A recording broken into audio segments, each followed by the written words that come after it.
ચાલો તો સીધા જ આજના વિષય પર આવીએ. અત્યારે ભારતનો લગભગ અડધો ભાગ ભયંકર ગરમીની લપેટમાં છે.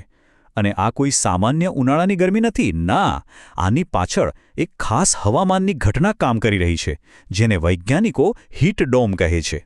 જરા વિચારો, હજી તો એપ્રિલ મહિનો ચાલી રહ્યો છે અને ભારતના કેટલાય રાજ્યોમાં પારો 40 ડિગ્રી સેલ્સિયસને ક્યારનો પાર કરી ગયો છે. અને આ તો સમજો કે ખાલી શરૂઆત છે. આ આંકડો આપણને એક ગંભીર પરિસ્થિતિ તરફ ઇશારો કરી રહ્યો છે. તો ચાલો આપણે સમજીએ કે આ બધું થઈ કેમ રહ્યું છે. તો સૌથી મોટો સવાલ એ જ છે કે આ હીટ ડોમ આખરે છે શું? કદાચ આ શબ્દ આપણા માટે નવો હોય, પણ એની જે અસર છે ને, એ તો આપણે બધા જ અનુભવી રહ્યા છે. આ જે વસ્તુ છે જે આ રેકોર્ડ બ્રેક ગરમી માટે સીધી રીતે જવાબદાર છે. ચાલો આની પાછળનું વિજ્ઞાન શું છે એ સમજીએ. આ બધી રમત શરૂ થાય છે વાતાવરણના એક ઉચ્ચ દબાણવાળા ક્ષેત્રથી, જે ખરેખર તો એક મોટા ઢાંકણા જેવું કામ કરે છે. એકદમ સરળ ભાષામાં કહું તો હીટ ડોમ એટલે શું? વાતાવરણમાં બનેલી એક એવી પરિસ્થિતિ જ્યાં હવાનું ખૂબ જ ઊંચું દબાણ હોય અને એ ગરમ હવાને નીચે જ દબાવી રાખે છે. મતલબ એ ગરમ હવાને ઉપર જઈને ફેલાવા જ નથી દેતું. આ છે ને બિલકુલ એવું જ છે કે જાણે આપણે કોઈ ગરમ તપેલી પર ઢાંકણ મૂકી દઈએ અને અંદરની બધી વરાળ અંદર જ ફસાઈ જાય. આ જુઓ, આ આકૃતિમાં આખી પ્રક્રિયા કેટલી સરસ રીતે સમજાવી છે. આપણે જોઈ શકીએ છીએ કે કેવી રીતે ગરમ હવા એક મોટા ગુંબજ એટલે કે ડોમ નીચે ફસાઈ ગઈ છે. ચાલો હવે આ પ્રોસેસને આપણે સ્ટેપ બાય સ્ટેપ સમજીએ. તો સવાલ એ છે કે આ ગુંબજ ગરમીને ફસાવે છે કેવી રીતે? કઈ રીતે આ આખું ચક્ર બને છે? ચાલો જોઈએ. આખી પ્રક્રિયાને આપણે 4 સરળ સ્ટેપમાં સમજી શકીએ છીએ. જુઓ, પહેલાં શું થાય? જમીન ગરમ થાય છે અને એની ગરમ હવા ઉપર તરફ જાય છે. બીજું, ઉપર જે પેલું હવાનું ઉચ્ચ દબાણ છે ને, એ એક ઢાંકણની જેમ આ હવાને રોકી લે છે, ઉપર જવા જ નથી દેતું. પછી ત્રીજું સ્ટેપ, આ ફસાયેલી હવા પાછી નીચે તરફ દબાય છે અને કોઈપણ વસ્તુ દબાય એટલે શું થાય? એ વધારે ગરમ થાય.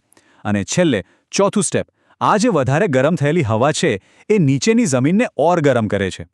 બસ પછી તો આ ચક્ર ચાલ્યા જ કરે છે અને ગરમી સતત વધતી ને વધતી જ જાય છે. એટલે આનો મુખ્ય મુદ્દો એ છે કે વાતાવરણમાં ફસાયેલી આ ગરમ હવાનો ક્યાંય નિકાલ જ નથી થતો. એને બહાર નીકળવાનો કોઈ રસ્તો જ નથી મળતો. એ એક જ જગ્યાએ ભેડી થઈને સતત ગરમ થતી રહે છે અને એનું જ પરિણામ છે કે જમીન પર તાપમાન બધા રેકોર્ડ તોડી રહ્યું છે. સારું, તો આપણે એ તો સમજ્યા કે હીટ ડોમ શું છે અને કેવી રીતે બને છે. પણ હવે વાત કરીએ એની અસરોની. આ ઘટના ખાલી તાપમાન નથી વધારતી, પણ આપણા આખા હવામાનની પેટર્ન પર ગંભીર અસર કરે છે. તો આ હીટ ડોમ ખરેખર કરે છે શું? સૌથી પહેલી અને મોટી અસર એ છે કે તે વાદળો બનતા અટકાવે છે. કેમ? કારણ કે હવા ઉપર જવાને બદલે નીચે દબાઈ રહી છે. અને જો વાદળો જ નહીં બને તો વરસાદ ક્યાંથી આવશે? આનાથી વરસાદ લાવતી સિસ્ટમ પણ નબળી પડી જાય છે.